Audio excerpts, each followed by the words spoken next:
JG Collects back again with more with Tekko. If you're a cosplayer, if you're learning about cosplayers, I got a special guest for you today. Hi, my name's Cyan or HylianCream. How's it going? It's going really good. It's the end of weekend, so a little tired, but it's been so much fun this weekend. And what have you been doing, Tekko, all weekend? So my main thing here was I was a cosplay contest judge, so I've been upstairs on the fourth floor judging and looking at all the really good cosplayers that were in the contest this year. And what are your critiques when you're going to judging people?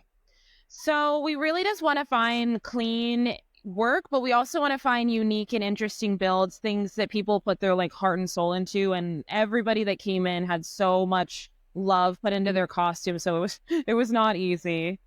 I bet. And I'm looking at your banner. It says that you're a teacher, cosplayer. So what do you do when it comes to the teaching part of it?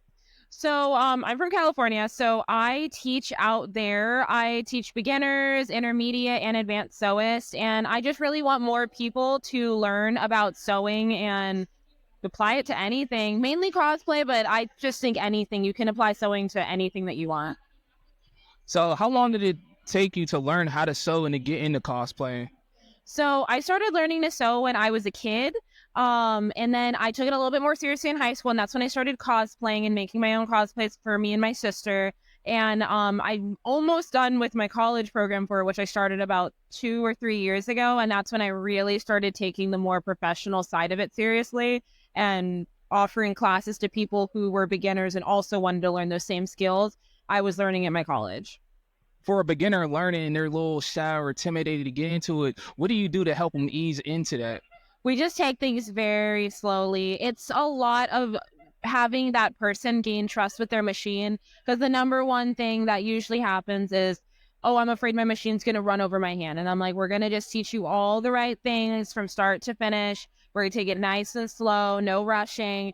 And we don't point out mistakes. We just go with it, because your first project, let's be real, it's not going to be pretty, but that's fine because everything is a learning experience. And that's going to be a lot of problem with people because they want their first to be their best. Sometimes that's not realistic. Sometimes you might sell yourself to your cosplay like I would, because now if that happens, what would you do? I unfortunately have accidentally sewn through my finger.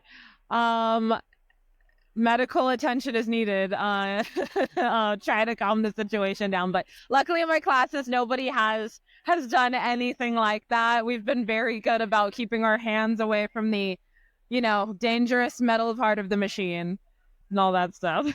That's awesome, because you definitely got to be safe and attentive when it comes to doing this. Now, have you seen any of your students in like a con or a performance doing this? Not yet. Where I live is very small town. I do get a few younger cosplayers that'll come into class. But I do end up inspiring them to go to bigger cons if their parents allow. And some of them have let me know that they are interested in going to some of the bigger cons in my area in California. Now, when it comes to the students, would you ever do like a virtual class setting, or is everything in person? Yes. So, for where I teach at, we do offer Zoom sessions. So if you email or buy a seat in the class and then let the store owner know, we know that we can set up a Zoom call with you during my class time. But I also do tutorials on my cosplay page, and then I work with Janome to make educational videos. Mine mainly focus on cosplay, but there's a whole group of us makers that have long form tutorials and that on their YouTube and short form on the Instagram page. That's very informative for everybody. I genre to cosplay.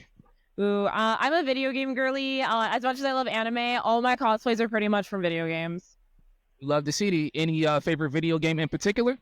Genshin Impact.